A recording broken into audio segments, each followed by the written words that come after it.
Hello students, welcome to BBVN online classes, and in our previous video session we were reading the grammar topic, that is reported speech.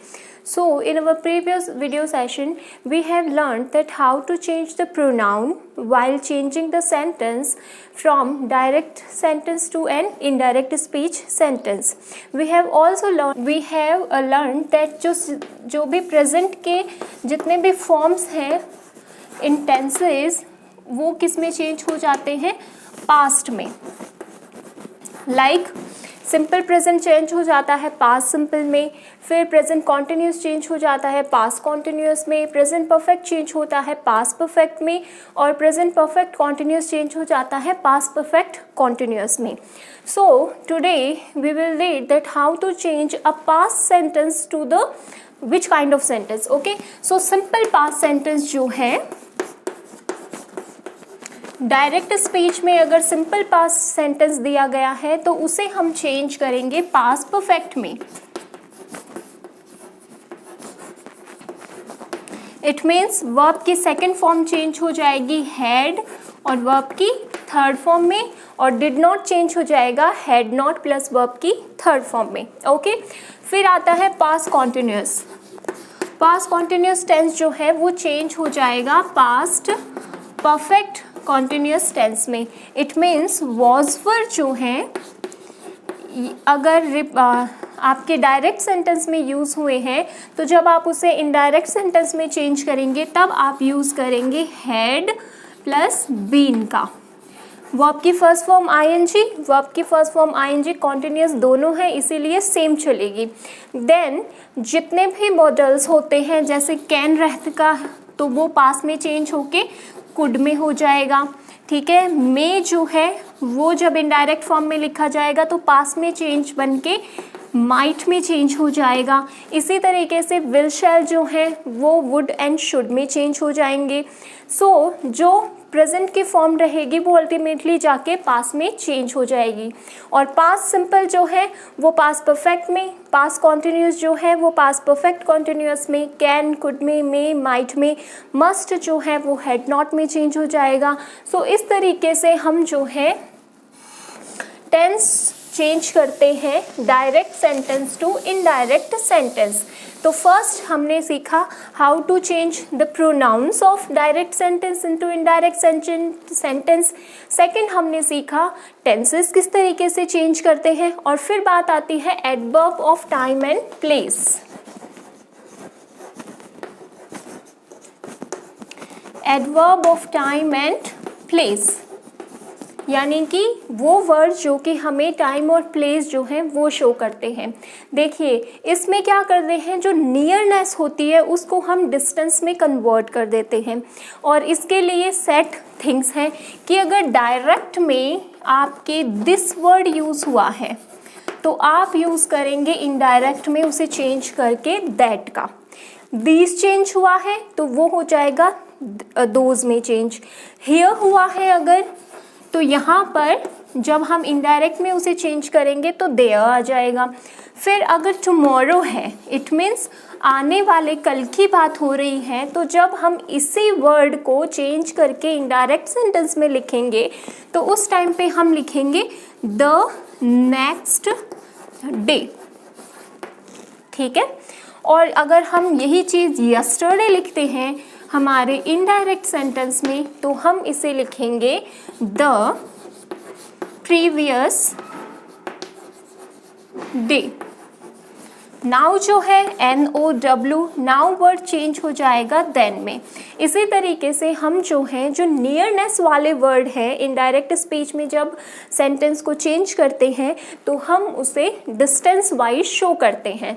Okay, so I will give you an example so that it will be clear also in your mind कि किस तरीके से चीज़ें change होती हैं.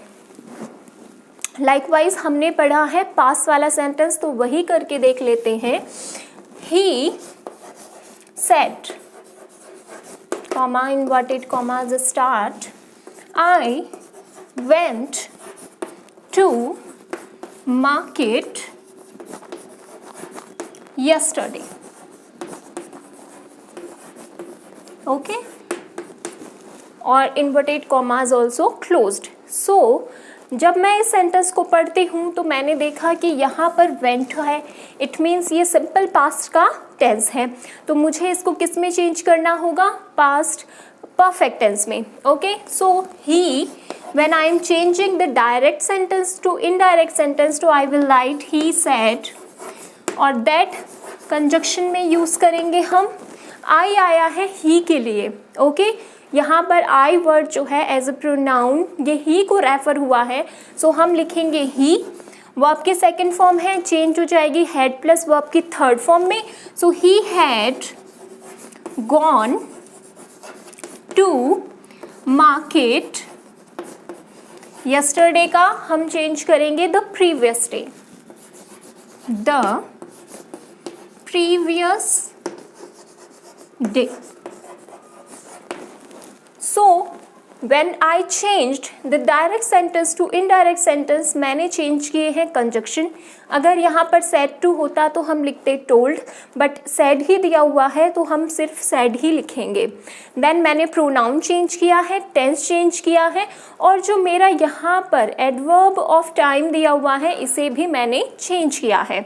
सो इस तरीके से आप जो है डायरेक्ट सेंटेंस को इनडायरेक्ट सेंटेंस में चेंज कर सकते हैं with the help of pronoun. अगर आपको चेंज करना पता है तो टेंस के अकॉर्डिंग, और जो भी adverb of time and place का जो भी नियरनेस वाले वर्ड दिए हैं आप उसमें डिस्टेंस शो करते हैं। देन हम बात करते हैं सेंटेंसेस की। सो जब हम सेंटेंसेस पढ़ते हैं so at that time we know that sentences होते हैं असर्टिव और declarative sentence, then interrogative sentence, optative sentence, imperative sentence and exclamatory sentence.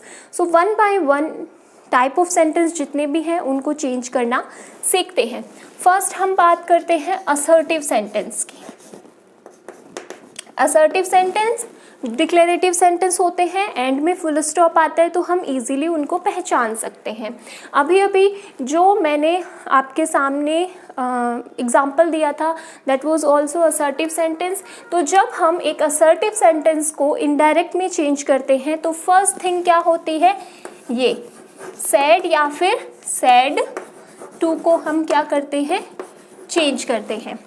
Second thing आता है हमारा दैट कंजक्शन यूज़ किया जाता है जो भी असर्टिव सेंटेंस होते हैं उनमें। थर्ड थिंग हमारी आती है pronoun change. According to the sentence आपको प्रोनाउन चेंज करना होता है कि फर्स्ट पर्सन बोल रहा है या सेकंड पर्सन के बारे में बात की जा रही है। एंड फोर्थ थिंग आती है tenses. According to the rule हमें चेंज करने होते हैं, ठीक है। सो असर्टिव सेंटेंस हमने किया है, मूव ऑन करते हैं सेकेंड टाइप ऑफ सेंटेंस पे, that is interrogative sentence. Interrogative sentence जो हैं वे सेंटेंस होते हैं जो कि क्वेश्चन पूछने के लिए यूज़ में लिए जाते हैं। इंटेरोगेटिव सेंटेंस मेनली दो तरीके से बनाए जाते हैं, एक with the help of helping verb, यानी कि आप क्वेश्चन करते टाइम पर हेल्पिंग वर्ब पहले लिखते हैं और सब्जेक्ट बाद में। Like are you going with him, so are से मैंने अपना क्वेश्चन जो है वो पुट ऑन किया है, तो एक हो गया हेल्पिंग वर्ब वाला, और सेकंड जो हम WH वर्ड से WH वर्ड की हेल्प से बनाते हैं, like what are you doing. Okay, so first thing इसमें चेंज करते हैं हम सैड या फिर सैड टू जो है उसे हम चेंज करते हैं आस्क्ड में, ओके, या फिर इंक्वायर्ड। सेकेंड इसका रूल, आप जैसे दैट यूज़ करते हैं जो हमारे हेल्पिंग वर्ब वाले सेंटेंस रहते हैं, यानी कि इज एम आर हो गया, वॉज वर हो गया, हैज़ हैव हो गया, विल शैल हो गया। अगर आप इनकी हेल्प से कोई इंटेरोगेटिव सेंटेंस फॉर्म करते हैं तो आप इफ़ या फिर whether as a conjunction use करते हैं। अदरवाइज जो WH वर्ड वाले हैं उनमें कोई कंजक्शन यूज़ नहीं किया जाता, जो WH वर्ड रहेगा वो एज इट इज़ वहाँ पर लिखा जाएगा। Okay, third thing pronoun change करते हैं, and fourth thing according to the tenses change किए जाते हैं। सो दोनों का एग्जाम्पल एक बार देख लेते हैं। He said to me, he said to me, comma, inverted commas start, are you going to market? Question mark and inverted commas also closed. So when I am going to change this sentence to indirect form, then सबसे पहले मुझे देखना है कि interrogative kind of sentence है, first thing. Second thing, helping verb से ये शुरू हो रहा है. So I will write he asked me. Okay, asked या इंक्वायर्ड आप दोनों लिख सकते हैं, आपकी मर्जी, जो भी आप चूज करना चाहें. So I will write he asked me. Now, if or whether it is going to be your choice, I will choose if. If you जो है, जब हम एक इंटेरोगेटिव सेंटेंस को लिखते हैं तो हेल्पिंग वर्ब पहले आती है और जो सब्जेक्ट है वो बाद में आता है. लेकिन जब आप एक असर्टिव सेंटेंस लिखते हैं हमेशा उसमें सब्जेक्ट पहले आता है और हेल्पिंग वर्ब बाद में आती है. तो हमें इसे चेंज करना है फुल स्टॉप टाइप सेंटेंस में, इट मीन्स असर्टिव सेंटेंस में. दैट इज़ वाई मैं पहले इसमें से सब्जेक्ट चूज़ करूँगी. तो यू है, यू आया है मेरे लिए, तो ही आस्क्ड मी इफ़ आई, इज़ेमार जो है वो चेंज हो जाएगा वॉज और वर में, और आई के साथ हम यूज़ करते हैं वॉज. तो if I was going to market and in the end I will put the full stop. So इस तरीके से मेरा जो हेल्पिंग वर्ब वाला इंटेरोगेटिव काइंड ऑफ सेंटेंस है वो चेंज हो जाता है इन इनडायरेक्ट स्पीच में. सेकंड हम बात करते हैं WH वर्ड वाले सेंटेंसेस की. So he said to her, comma, inverted commas start, what are you doing? Question mark and inverted commas also closed. So जब हम WH word वाले जो interrogative sentence है उसे change करते हैं तो first of all the same change, said का asked में change हो जाएगा, he asked her.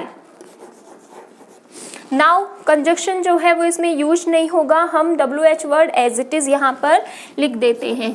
तो वॉट, यू आया है हर के लिए, तो हर जो है उसको जब हम सब्जेक्ट में चेंज करते हैं प्रोनाउन में तो हम लिखेंगे शी.